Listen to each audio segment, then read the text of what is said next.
उपस्थित बहुत ही आदरणीय मेरी माताएं, बुजुर्ग, युवा भाई, सबसे पहले तो मैं अपनी तरफ से और आप लोगों की तरफ से और पूरी पच्छाद की जनता की तरफ से माननीय मुख्यमंत्री जी का यहाँ आने पर बहुत बहुत स्वागत करती हूँ, अभिनंदन करती हूँ और कहना चाहूंगी कि आपने अपना बहुमूल्य समय जो पच्छाद विधानसभा क्षेत्र के नैना टीका स्थान के लिए यहाँ पर दिया, अपनी उपस्थिति यहाँ पर दी। बहुत आप व्यस्त थे, फिर भी आपका समय हमें मिला। मैं दिल की गहराइयों से आपका बहुत बहुत धन्यवाद करती हूँ। बहुत ही लोकप्रिय मुख्यमंत्री आदरणीय श्री पुष्कर धामी जी, सबसे पहले तो मैं आपका पच्छाद में यहाँ आने पर बहुत बहुत स्वागत करती हूँ, अभिनंदन करती हूँ। मंच पर विराजमान आदरणीय बलदेव भंडारी जी, मंच पर विराजमान एमएलए साहब, हमारे बड़े भाई शक्तिलाल जी, उत्तराखंड से आए हमारे बीच जो काफी लंबे समय से यहाँ पर है हमारे विस्तारक, क्षमा चाहूंगी समय का अभाव है। इस मंच पर विराजमान सभी धन्यवाद करना चाहूंगी हमारे शीर्ष नेतृत्व का, माननीय मुख्यमंत्री जी का, माननीय हमारे प्रदेश अध्यक्ष सुरेश कश्यप जी का, सभी का जिन्होंने एक बारी पुनः मुझ पर विश्वास किया, एक बारी पुनः मुझे भारतीय जनता पार्टी का यहाँ से प्रत्याशी के रूप में चुना। मैं दिल की गहराइयों से सभी का बहुत बहुत धन्यवाद करती हूँ।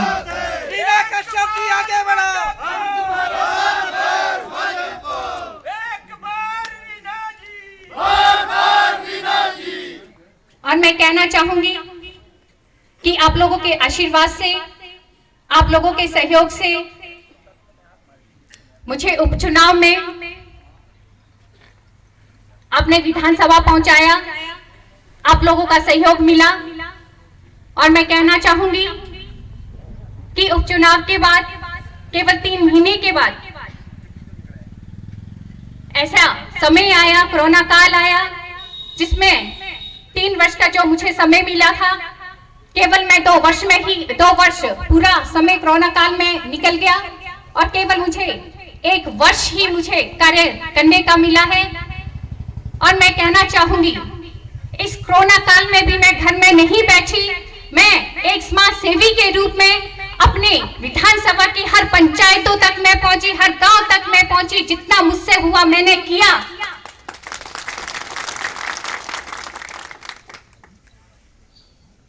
और मैं कहना चाहूंगी आज जिस प्रकार एक बारी पुनः मुझे भारतीय जनता पार्टी का प्रत्याशी बनाया है, आप लोगों से मेरा निवेदन रहेगा कि आप लोग सभी अपना मुझे आशीर्वाद दें, अपना बहुमूल्य वोट मुझे दें, ताकि एक बारी पुनः मैं जीतकर विधानसभा पहुंचूं और बहुत से ऐसे कार्य हैं जो विकास के कार्य हमने करने हैं, उन कार्य को हम आगे ले जा सके। और मैं कहना चाहूंगी कि इन 5 वर्षों में हमारी सरकार के द्वारा माननीय मुख्यमंत्री जी के आशीर्वाद से, माननीय सांसद जी के सहयोग से इन 5 वर्षों में बहुत से कार्य हुए हैं। मैं कहना चाहूंगी कि पिछले 70 वर्ष के कार्य को देखिए और इन 5 वर्षों के कार्य को अगर आप देखते हैं, आप सभी को मालूम है कि इन 5 वर्षों में हमें 2 एसडीएम कार्यालय मिले, 2 पीडब्ल्यू डिवीजन हमें मिले, आईपीएस डिवीजन हमें मिला, सराहा का जो 100 बेडेड हॉस्पिटल जो बहुत लंबे समय से डिमांड थी, वो हमें हमारी डिमांड पूरी हुई, बीएमओ ऑफिस हमें मिला। आज हमारे क्षेत्र में राजगढ़ में अलग से बीएमओ ऑफिस है, हमारे सराहा में अलग से बीएमओ ऑफिस है, बहुत से कार्यालय हमें मिले, बहुत सी पीएससी हमें मिली, बहुत से हमारे स्कूल की विशाल सभा में अभी आप सब जिनको सुन रहे थे, 2019 के उपचुनाव में आप सब लोगों ने जिनको अपना मत देकर, अपना आशीर्वाद देकर, अपना समर्थन देकर इस क्षेत्र की विधानसभा की सेवा करने का अवसर प्रदान किया, विधानसभा का प्रतिनिधि बनाया।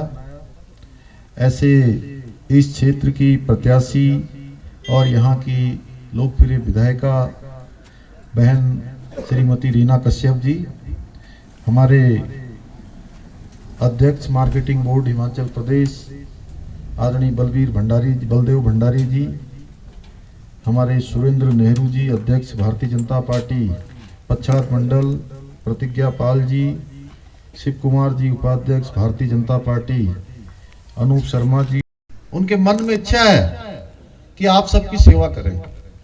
अभी तो उन्होंने सीखना प्रारंभ किया है, अभी तो सीख रही हैं और सीख रही हैं उस पार्टी में जिसके नेता आज केवल हिंदुस्तान के नहीं बल्कि दुनिया के सबसे लोकप्रिय नेता है नरेंद्र मोदी जी। उस पार्टी में रहते हैं। भाइयों बहनों, जय श्री राम, जय श्री राम। आपने भारी बहुमत देकर उनको 2019 में विजय बनाया था एक बार फिर से। और मैं जब यहाँ उतरा हूँ हेलीपैड से लेकर यहाँ आने तक, और आप सब लोगों के अंदर जिस प्रकार का उत्साह है, अधिकांश 99% लोग जो यहाँ पर आए हैं उनके मन में तो मैं उत्साह देख ही रहा हूँ। 1% जो बचे हुए हैं, आज का उत्साह देखकर उनके मन में भी उत्साह आ जाएगा। और मुझे कोई संशय नहीं है, मुझे कोई संशय नहीं है कि पच्छाद विधानसभा से फिर से कमल खिलने वाला है, फिर से हिमाचल में भारतीय जनता पार्टी की सरकार बनने वाली है, फिर से डबल इंजन लगने वाला है। मैं दावे के साथ कह सकता हूं। आप सब लोगों से उत्तराखंड और हिमाचल दोनों का बहुत गहरा रिश्ता है, बहुत गहरा रिश्ता है। अभी मैं चौपाल में था तो वहां के प्रत्याशी बलबीर सिंह जी कह रहे थे बहुत सारे क्षेत्र ऐसे हैं उनके जिसमें जाने के लिए उनको जो क्षेत्र पंचायत हैं, ग्राम सभाएं हैं, अब पहले उत्तराखंड में आना पड़ता है, फिर हिमाचल आता है, फिर हिमाचल आता है, फिर उत्तराखंड आ जाता है। ये पता ही नहीं लगता कि कहां पर हिमाचल है और कहां पर उत्तराखंड है। इस प्रकार से सीमाएं मिली हुई हैं। इसी प्रकार से हमारे दिल भी मिले हुए हैं। सीमाओं का भले रेखांकन है लेकिन दिलों के रिश्ते हमारे बने हुए।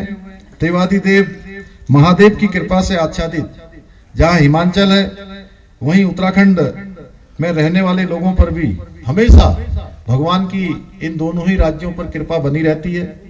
जहां भगवान केदारनाथ का स्थान हमारे यहाँ बाबा की भूमि है, वहीं बाबा बद्री विशाल है, गंगोत्री है, यमुनोत्री है, ऐसे अनेकों धाम। देवभूमि जहां उत्तराखंड है वहीं देवभूमि हिमाचल। आप लोगों ने बागवानी के क्षेत्र में बहुत काम किया और आप सबको देखकर उत्तराखंड भी बागवानी के क्षेत्र में आगे बढ़ रहा है। सड़कों के क्षेत्र में हम समान रूप से आगे बढ़ रहे हैं। रेल के क्षेत्र में जहां वहां पहाड़ में रेल पहुंच गई है तो आने वाले समय में शिमला से आगे रेल पहुंचाने का काम भी जरूर होगा। आने वाले समय में वह भी तेजी से काम होगा। आज मोदी जी के नेतृत्व में पूरी दुनिया के अंदर भारत का मान सम्मान बढ़ाने का काम हो रहा है। आज कोई ऐसा क्षेत्र नहीं है जिस क्षेत्र में भारत का मान सम्मान न बढ़ा हो। बहुत पहले से देखिए, हम लोग कहते थे, हम यहां पर रहने वाले चाहे उत्तराखंड के लोग हो चाहे हिमाचल के लोग हो, राम भक्त भी हैं और राष्ट्र भक्त भी हैं, सीमाओं के प्रहरी भी हैं। अयोध्या में भगवान राम पैदा हुए थे और हम सब कहते थे कि राम लला हम आएंगे मंदिर वहीं बनाएंगे। यही कहते थे कि राम लला हम आएंगे, क्या कहते थे? राम लला हम आएंगे मंदिर वहीं बनाएंगे, मंदिर वहीं बनाएंगे। लंबा कालखंड बीत गया लेकिन वहां मंदिर नहीं बन पाया। ये मंदिर बनने का भी मार्ग तभी प्रशस्त हुआ जब आप सब लोगों ने भारत मां के लाल, भारत के सपूत नरेंद्र भाई मोदी को देश का प्रधानमंत्री बनाया।